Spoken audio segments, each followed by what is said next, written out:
ሰላም፣ ይህ ስለ ድሆች ጩኸት ፕሮግራም ነው በኤልሻዳይ ቴሌቪዥን ኔትወርክ። ጊዜ ስለሰጣችሁን እናመሰግናለን። የ1000 ኪሎ ሜትሮች ጉዞ ከአንድ እርምጃ ይጀምራል እንደተባለ በአብሮነት ቅኝት አብረን እንጓዛለን። ሕይወትን በመቁረስ ክርስቶስን መግለጥ አለ። መልካም ቆይታ። የአምላካችን የእግዚአብሔር ሰላም ምሕረት ከሁላችን ጋር ይሁን። እንግዲህ እንደተለመደው ከድሆችና ችግረኞች ጋር በተያዘ መልኩ ዛሬም እየተካፈልን ያለነው ያዕቆብ መልእክትን በተለይ ምዕራፍ 5 ከ1 እስከ 6 ያለውን ክፍል በተለይ ለጨካኝ ባለጠጎች፣ ለቀመኛ፣ ለግፈኛ፣ ለበደለኛ ፍትሃዊ የሆነ ስራ ለማይሰሩና ከድሆች ቀምቶ ለሚቀመላጠሉ በመቀማጠል ለሚያሳልፉ ሰዎች መልእክት ጽፏል። ይሄ ደግሞ በዘመናት መካከል የሚኖር ነው። ከኛም ዘመን ጋርም ካለ መፈተሽ አለበት። ያዕቆብን ብቻ ተተኖ ሳይሆን መጽሐፍ ቅዱስ ለትምህርታችን ተጻፈ ስለሚል አሁን እዚህ ውስጥ ያለን ሰዎች ብንሆን ራሳችን እንድናይ፣ ነገ ወደዛ ስንገባ ሳናስተውል በእንደዚህ አይነት ነገር ልንጠመድ ብንችል ብንኖር እንድልብ እንድንል፣ እንደገና በዚህ ህይወት ውስጥ ሆነን የሰረቀ ከእንግዲህ አይስረቅ በተባለው አይነት ህይወት ውስጥ በመቀማት የነበርንበትን ህይወት ምዕራፍ ትተን ንስሐ ገብተን ካሳ ከፍለን መኖር ያለብን ሰዎች በነበርንበት የምንሄድ ሰዎች ብንኖር እንድንነቃ ይሄን ከፓስተር ደምረው አጉቸው ጋር እየተዋየን ያለ ነው። አሁንም ደግሞ ከፓስተር ጋር እንቀጥላለን። ፓስተር ተባረክ። በዚህ ቦታ ላይ አንዳንድ ሀሳቦች አሉ። በተለይ መደበኛው ትርጉም ላይ ልብ በሉ ይላችሁ። ልብ በሉ ሲያጭዱ የዋሉት ሰራተኞች እንቀምታቸዋል። የእነሱን ጩኸት ወደ ጸባዖት ደርሷል፣ ወደ እግዚአብሔር ደርሷል። ልብ በሉ ደርሷል። ይደርሳል አይደለም ማለት ቀጥታ ደርሷል የሚል ደርሷል፣ ኦልሬዲ ደርሷል። ስለዚህ ልብ በሉ ይላቸዋልና እሱንና ከሱ ጋር አያይዘን እዚህ ጋር ሰራተኛውን አልተከፈለም። የቀን ሰራተኛ ጉዳት የችግረኛ ጉዳት በዚህ በቀን ሰራተኛ ውስጥ ብዙ ነገሮች ልንከት ይችላል። የታች ሰራተኞች ናቸው። ኢትዮጵያ ውስጥ ከኢትዮጵያም ብቻ ከኢትዮጵያ ውጭ ታዳጊ ሀገሮች ላይ ትልልቅ ካምፓኒዎች ከውጭ መጥተው የሚከፍቱ እርካሽ የሰው ጉልበት አለ። ይሄ ቃል ራሱ በጣም እንዴት ውድ እኮ ነው። የሰው ጉልበት ሰው እኮ ውድ ነው። ከወርቅ ይበልጣል፣ ከብር ይበልጣል። ውድም እያንዳንዱ ሰው ጉልበቱን አንስቶ የሚሰራበት አእምሮን የሚያደርግበት ቁጥር እና እርካሽ የሰው ጉልበት አለ የሚባል 130 ምናምን ሚሊዮን ህዝብ ስላለን ማለት እርካሽ ነን ማለት አይደለም። እንደ ህንድ 1.4 ቢሊዮን ህዝብ አለ ማለት ህዝባቸው ቁጥር ስለበዛ ብዙ ስለሚወልዱ እርካሽ በእግዚአብሔር ዘንድ እርካሽ የተባለ ሰው የለም። እያንዳንዱን ሰው እግዚአብሔር በአምሳያው ነው የፈጠረውና እነኚህ ነገሮች መፈተሽ አለባቸው። በዚህ ዘመንም የሰው ኃይል እርካሽ ነው ተብሎ ሰዎች በአጭር ጊዜ ውስጥ ሞኖፖላይዝ አድርጎ ትልቅ ባለጠጋ የሚሆኑበት ግን ፍትሃዊ ክፍፍል የሌለበት ድሃ እያለቀሰ የሚቀጥልበት ዘመን ላይ ያለ ነው። እስቲ ከዚህ ጋር እያይዘህ ብታነሳው። ልክ ብለሃል ፓስተር። ምንድነው ይሄ ክፍል እንግዲህ የተወያየ ነው እንዳለ እነዚህ ግፈኞች የተባሉ ባለጠጎች የሰውን ደሞዝ በመቀማት የበለጸጉ ሰዎችን የሚያነሳ ክፍል ነው። ይሄ ክፍል ባለፈው በነበሩን ጊዜያት እንዳወራ ነው ማለት ነው። ስለዚህ በዚህ ክፍል ላይ እንደሚነግረን እነዚህ ሰዎች ያደረጉት ግፍ፣ የሰሩት ግፍ፣ በሰራተኞቻቸው ላይ የሰሩት ግፍ፣ መቀመታቸው ወደ እግዚአብሔር ጸባዖት ወደ እግዚአብሔር ጆሮ ደርሷል፣ ገብቷል ብሎ ያዕቆብ ይህንን በማውራት ነው የሚጀምረው። ማለት የደረሰው ወደ እግዚአብሔር ጆሮ ወደ እግዚአብሔር ጸባዖት ገባ የተባለው ምንድነው ነው? አሁን እዚህ ጋር ልትጠይቅ የሚገባህ ነገር ምንድነው የገባው ነው? አንደኛ በግፍ ያደረጉት ነገር ነው። ደሞዙን መንጠቃቸው ነው። በእነዚህ ሰዎች ላይ የሰሩት ስራ ነው እዚህ ጋር ወደ እግዚአብሔር የቀረበው። ለዛ ነው አሁን ቆም ብለንም መመርመር ካለብን ማየት የሚኖርብን ይሄንን ነው።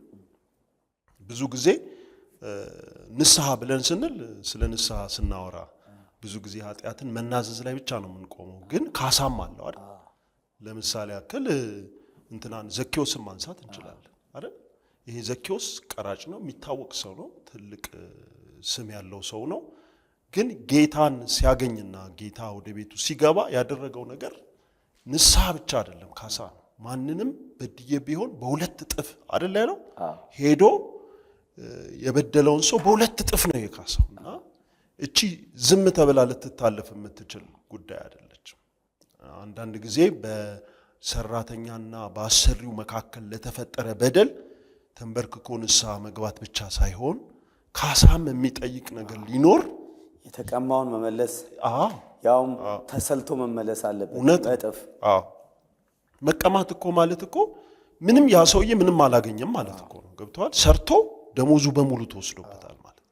ይሄ ሐዘን ወደ እግዚአብሔርም የደረሰው ይሄ ጉዳይ ነው።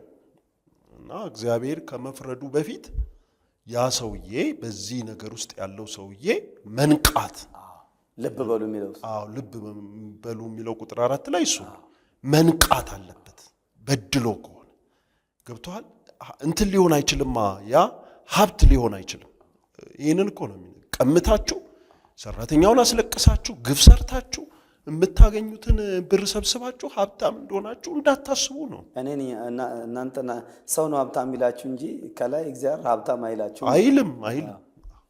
ይሄ በግፍ የመጣ ነው፣ እግዚአብሔር አይቀበለውም። ቅድም ማቴዎስ 6 ላይ አንስተናል ባለፈው። እና ይሄንን ጊዜያቶች ስንመለከትም ከዚህ አንጻር በደንብ አድርገን ማየት ያለብን ይመስለኛል። ዘመኑንም ሁኔታ ሰራተኛውንም አሰሪውንም እንደ እግዚአብሔር ቃል በደንብ መመልከት ያስፈልጋል።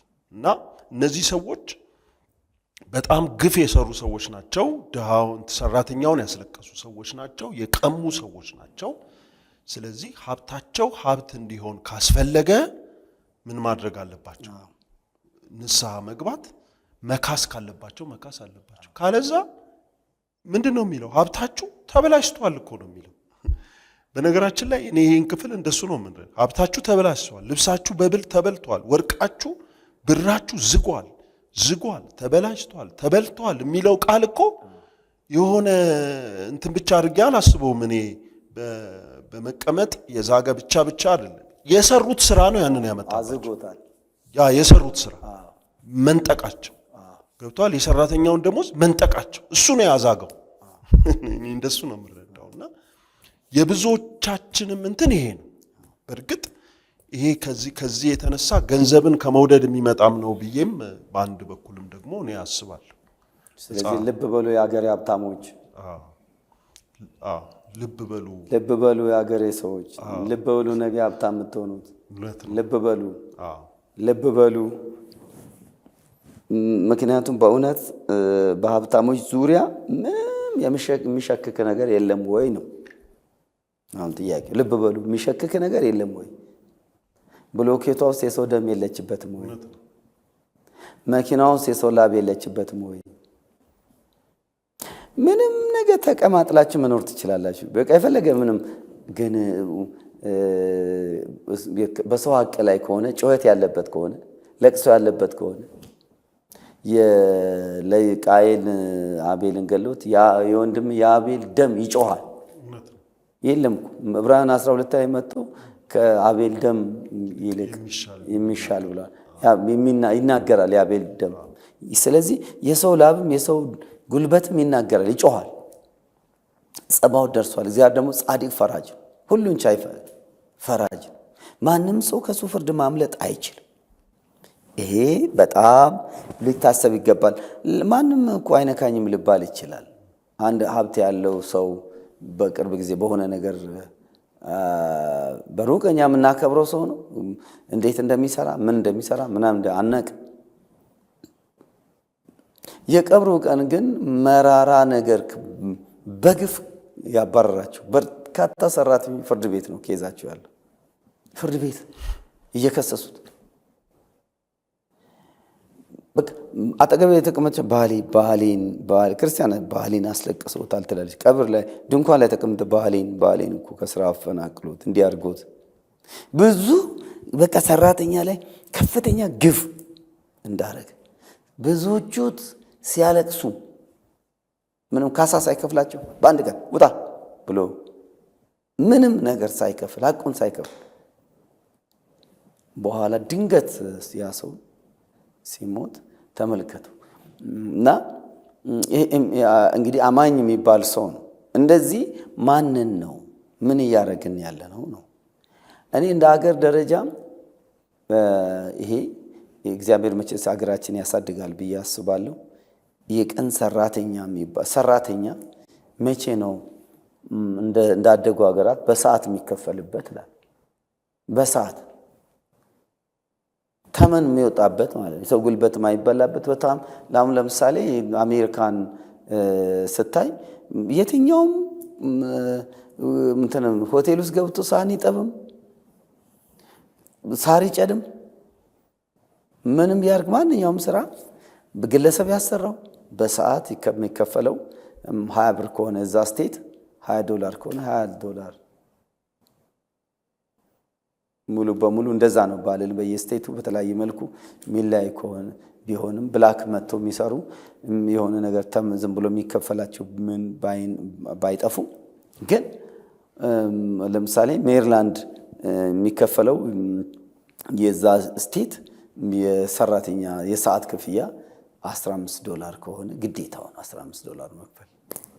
ሳህን አጠበ፣ ጋሪ ገፋ፣ ምንም የቀን ስራ ሲቆፍር ዋለ በሰዓት $20 ከሆነ እንግዲህ እስከ $10 እስከ $100 ድረስ በሰዓት የሚከፈላቸዋል። ፓስተር ቅድም ያነሳው ሐሳብ አለ ማለት የሰው ጉልበት ርካሽ ነው የሚባለው ነገር በጣም ቆም ተብሎ ሊታሰብበት የሚገባ ዋና ነገር ነው ብዬ አስባለሁ። ሰው ጉልበት የሚያወጣው የሆነ ነገር ለማግኘት ነው፣ ገንዘብ ሊያገኝ ነው፣ ሰርቶ ሊለወጥ ሰርቶ የራሱን ነገር የሚያስፈልገውን ነገር ሊያሞላ ነው ይሄንን የሚያደርገው። ለዛ የሚመጥነውን ነገር ሰው ደግሞ ማግኘት አለበት፣ ጉልበቱን ካወጣ ማለት ነው። የረከሰ ጉልበት የለም። ሰው ላቡን አፍስሶ ገብቷል ዕውቀቱን ብሎ ብዙ ነገር ዋጋ ከፍሎ ሰርቶ ለዛ የሚመጥን ነገር ማግኘት አለበት።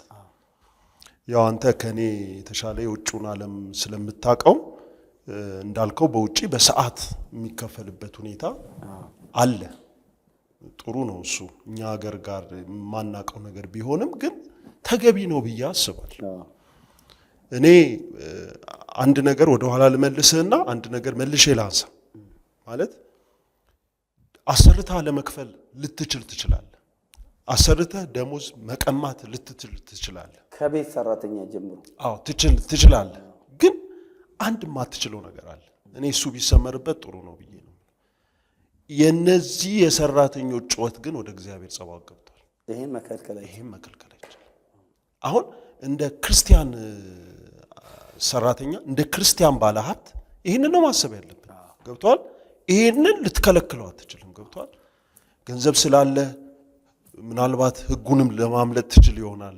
ገንዘብ ስላለ ጉልበት ስላለ በዛ በብርህ ጉልበት ማለት ነው ልትወጣ ልትድን ትችላለህ ከሚመጣው ነገር። ልታመልጠው ማትችል ግን ዳኛ አለ፣ እግዚአብሔር የሚባል። የዚህ የድሃው ጩኸት ወደ እግዚአብሔር ጆሮ ገብቷል። ይሄንን ማሰብ እንደ ክርስቲያን ባለሀብት ተገቢ ነው ብዬ አስባለሁ። ገብቷል? አንተ ብትከፍል ለምሳሌ የሚታወቀው ብር ክፍያ በቀን 600 ብር ነው ተብሎ ይገመታል።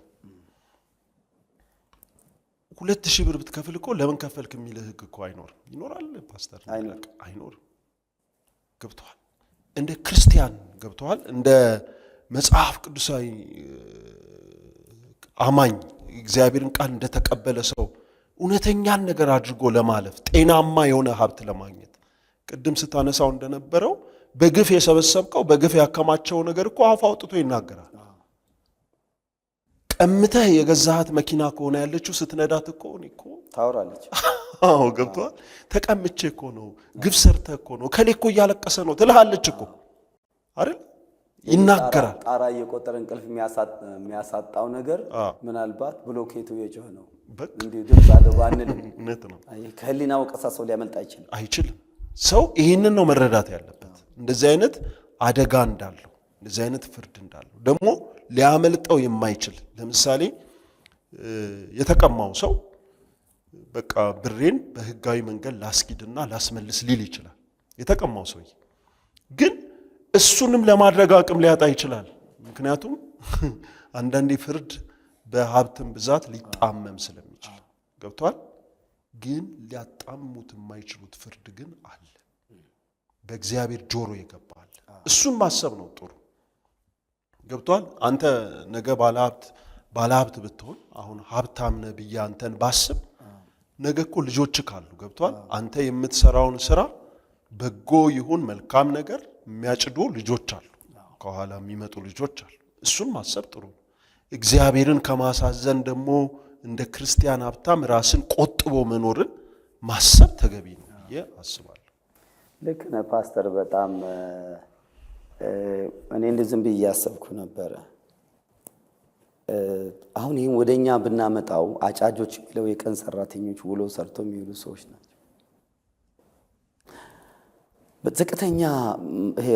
ዝቅተኛ የቤት ውስጥ ያሉ የቤት ሰራተኞች የምንላቸው የሚያገለግሉን ሰዎች እነሱን ራሱ የነሱን ሀቅ በትክክል ከፍለናል ወይ? ከነሱ ነው መጀመር ያለበት። እቃ ሰበረች ብለን የምናስከፍል ከሆነ ስራ እየሰራች ስራ ከደሞዛ የሚቀንስ ከሆነ ግፍ ነው። ራሷ ስራ እየሰራች አሰሪዋ ባለቤት እየሰራች ማን ነው የሚያስከፍላት? እቃ ቢሰበር ግን ሰራተኛው እቃ ሰበረች ተብሎ ደሞዝ ሳይከፈላት የ2 ወር 3 ወር ሳይከፈላት አንድ ጥፋት አጠፋች ተብሎ ሀቋ ሳይከፈል ብትባረር ከገጠር የመጣች የድሃ ልጅ ይጮሃል። የግድ እርሻ አጫጅም ሊኖረው አይገባም። ይጮሃል። በትክክል ካልተከፈለች የሚያለቅስበት ነገር ዋጋ ያስከፍላል። አሁን ዝም ብዬ እኔ አሁን የደረሰበት እንዲሁም ጥሩ ክፍያ ከተባለ የቀን ሰራተኛ 600 ብር ሊሆን ይችላል።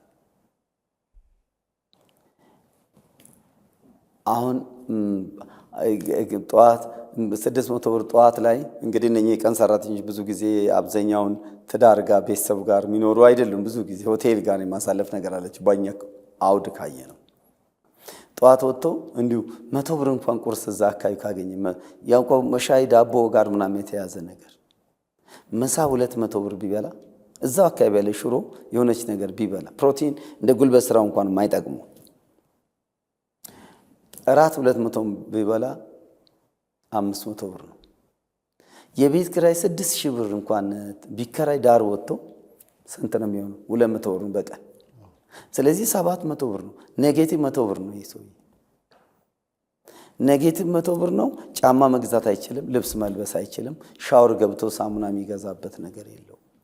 እንዴት እንደሚያልፍ ሊታሰብ ይችላል? 6 ብር ቀላል ትልቅ ብር ላሰሪው ትልቅ ብር እንደሚከፍል ሊያስበው ይችላል።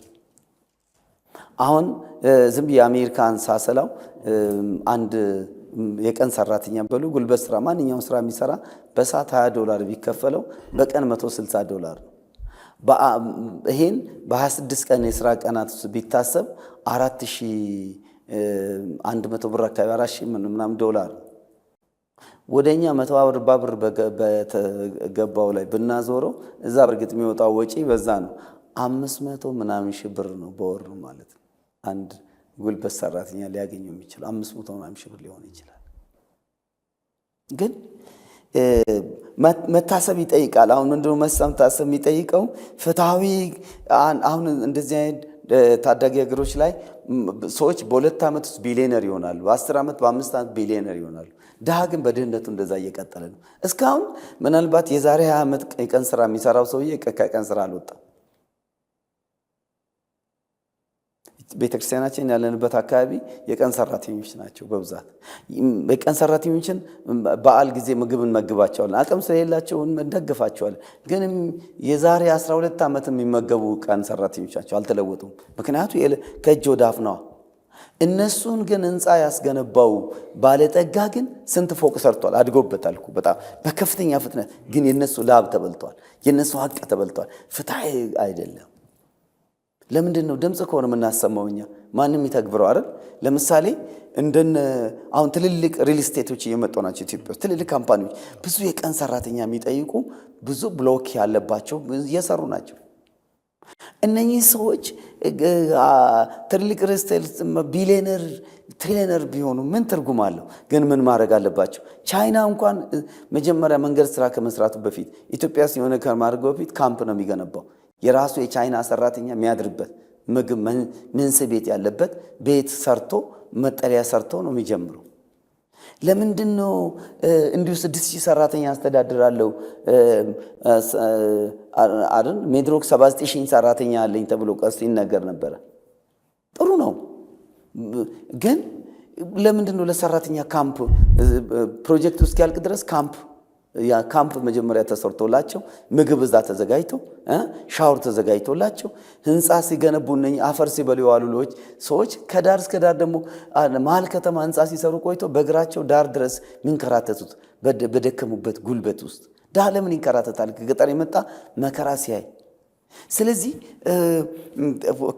ለነሱ ካምፕ ነገር በጣም የተሻለ ሻወር ያለበት መኝታ ያለበት መኝታቸው የሚያነጥፍ ሰራተኛ ያለበት ማታ ስራ ሰርተው ውሎ መጥቶ ሻወራቸውን ገብተው ምግብ በልተው የሚያርፉበት ወክ የሚያደርጉበት ፋሲሊቲ ቢዘጋጅላቸው እኮ እነኚህ እኮ ምን ያደርጋሉ? ቢያንስ ገንዘባቸውን ያጠራቅማሉ።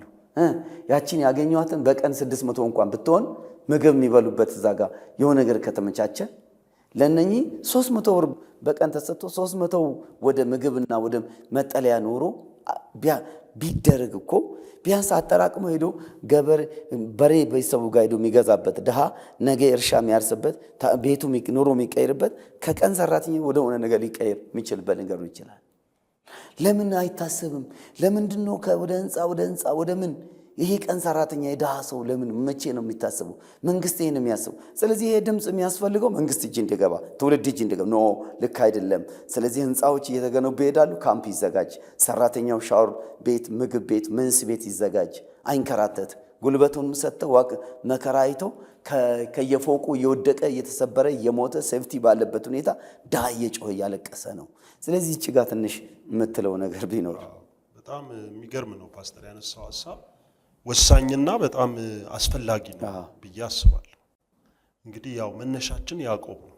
ያዕቆብ ቅድም ስንናገር እንደነበረው ከምናወራው ነገር ይልቅ ተግባራችን ላይ ነው ትኩረት ያደረገው ጳውሎስ። ምን እየሰራን ያለነው የሚል ሐሳብ ነው ያለው። ወደ ተግባር እንድንመጣ፣ ወደ ትክክለኛ ነገር ፍርዳችን እውነተኛ እንዲሆን፣ ክፍያችን ለሰራተኞች የምናደርገው ነገር ደግሞ ተገቢ እንዲሆን ያንን የምናደርገው ነገር ላይ ነው ትልቅ ትኩረት ሰጥቶ የሚናገረው። አሁን ያንተ ያልከውን ሐሳብ ከዚህ ቃል ተነስቼ ባጠናክረው ደስ ይለኛል። መልሼ ያዕቆብ ምዕራፍ 2 ላይ ልወስድ ነው ፓስተርና እንደዚህ ይላል፣ ወንድም ወይም እህቱን ራቁታቸውን ቢሆኑ የዕለት ምግቡን ቢያጣ ከእናንተ አንዱ በደህና ሂድ እሳት ሙቅ ጥገብም ቢላቸው ለሰውነቱ ግን የሚያስፈልጉትን ባትሰጧቸው ምን ይጠቅማቸዋል? እንደዚሁም ስራ የሌለው እምነት ሁሉ በራሱ የሞተ ነው ይላል። እዚህ ክፍል ላይ የነገረን ያለው ምንድነው? ወንድም ወይም እህት የሚበላው የሚለብሰው የሌለው ሰው ብታገኝ በሰላም ሂድ እሳትም ሙቅ ብትለው ምን ይጠቅመዋል? ማለት የሚፈለገው ልብስ ነው አይደል ያጣው፣ ልብስ እንድትሰጠው። ምግብ ነው አይደል ያጣው፣ ምግብ እንድትሰጠው ነው የሚፈልገው። አሁን ይሄ ነው የኛ ትልቁ ችግር፣ ይሄ ነው። ገብቷል? ጌታ ይባርክህ ቋንቋችን ነው፣ ደስ ይላል፣ ጥሩ ነው። ጌታ ይባርክህ ግን አንዳንዴ ቆርሶ መስጠት ሊጠይቅ ይችላል። ለምሳሌ ያነሳቸው አሁን ሰራተኞችን እሱ እንዳሉ ሆነው ከቤታችን እንጀምር። ቤት ውስጥ የሚያገለግሉን ሰዎች አሉ። እነዚህ ሰዎች እኮ ጉልበታቸውን እዛ ጋር እያፈሰሱ ነው፣ እድሜያቸውን እዛ ጋር እያቃጠሉ። እኔ አግብቻለሁ፣ አላገቡም እኮ እነሱ። እኔ ልጅ አለኝ፣ እነሱ እኮ ልጅ የላቸውም። እኔ ልጆች ላይ ነው ኢንቨስት እያደረጉ ያሉት፣ ጉልበታቸውንም እውቀታቸውንም ያላቸውንም ነገር። የእኛን ህይወት እኮ መኖር ይፈልጋሉ። ገብተዋል? ከሱ ነው የሚጀመረው። ከዚህ ተነስተን ማሰብ ነው የእነሱን ህይወት መለወጥ፣ ነገ ስራ እንዲሰሩ፣ የራሳቸው ህይወት እንዲኖራቸው፣ እንዲያገቡ፣ ቤት እንዲኖራቸው፣ እነሱም እኛ ያየነውን ወግ እንዲያዩ። አንዳንድ ሰው እኔ በጣም የሚገርም ነገር እቺ ሰራተኛ ይውላች በእንትና እድሜን የገባችው ብለው ልክ እንደ እንደ ስኬት ኩራት ያነሱታል። ገብቷል። ይሄን ያህል ዓመት 28 ዓመት ቤት የኖረች ይላል። ይሄ እኮ ሊያስኮራ እኮ አይችልም። ግፍ ነው ይሄ። ይሄ ደግሞ እግዚአብሔር ይጠይቃል። ቅድም እንዳነሳ ነው ግፈኞቹ ባለሀብቶችን ላይ ጩኸት ወደ እግዚአብሔር ጸባዖት ወደ ጆሮ ደረሰ እንደተባለ ያ ያለ እግዚአብሔር። ስለዚህ ከዛ ነው መጀመሪያ ያለብን። ገብቷል። ያንን ነው ማሰብ ያለብን። ተገቢ ነገር አድርገናል ወይ?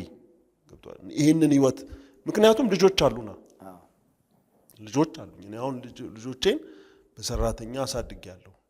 ትልቅ ቦታ እንዲደርሱ ትፈልጋለች። አዎ እኔም እፈልጋለሁ። አዎ እና ብዙ ዋጋ እንትን ብለዋል። ነገ እነሱ ምን እንደሚሆኑ እግዚአብሔር ነው የሚያውቀው አይደል? መስራት ያለብኝ የነገውን የነሱን ነገ ዛሬ ነው ቤቴ ባለችው ሰው ማለት ነው። ይሄንን ማሰብ ተገቢ ነው። ይሄንን መጽሐፍ ቅዱስ ከሌሎችም ክፍሎች እያነሳን ማየት እንችላለን። ለምሳሌ ቆላሲስ ባለፈው አንተ በቤተ ክርስቲያን ስታስተምር ነበርና አሰሪና ሰራተኛ እሱ ላይ የተደረገውን ነገር በደንብ አድርጋ አንስተከዋል። ቆላሲያስ ክረምት ላይ ስናጠና በነበረው ትምህርት ላይ ግፍ መሰራት የለበትም። ከዛ እንጀምር። ተገቢው ነገር ይሰጣቸው። አንዳንድ ደግሞ መብታቸውን እንኳን ሊጠይቁ መብታቸውን የማያውቁ ሰራተኞች አሉ። ገብቷል። እነሱን መብታቸውን አለማወቃቸውን እንደ ድል መቆጠር የለበትም። ደሞዝ ጨምሪ አይሉኝም መባሉን እንደ ድል መቆጠር የለብንም። እኛንን አስበን ማድረግ ያለብን ከዛ ነው የሚጀመረው። ስለዚህ ያዕቆብ እያለ ያለው እባካችሁ በሰላም ሂዱ ሰዓት ሙቁ ምናምን ሳይሆን የሚያስፈልገው ማድረግ የሚገባችሁን መስራት የሚገባችሁን ነገር ስሩ፣ መስጠት የሚገባችሁን ስጡ የሚል ሐሳብ። ተባረክ ፓስተር። ጌታ ኢየሱስ ይባርክ። በእውነት መሰረታዊ ነገር ነው። አሁንም ትልቁ ወደ መልእክቱን የመለስከን ወደ ያዕቆብ ማድረግ ያለባችሁ በትክክል አድርጉ። ሰዓት ሙቁ አትበሉ፣ ሐቃችሁን አትወሰዱ፣ መብታችሁን አትንኩ። መብታችሁን እንኳን መውሰድ ብቻ ሳይሆን እንደ መልካም ስራ በማድረግ መልካም በጎን ስራ አውቆ ለማይሰራ ሰው ኃጢአት ነው ብሎ ጠቅሷል። ስለዚህ ከዚህ የተነሳ መልካም ስራ መዘርጋት አለብን።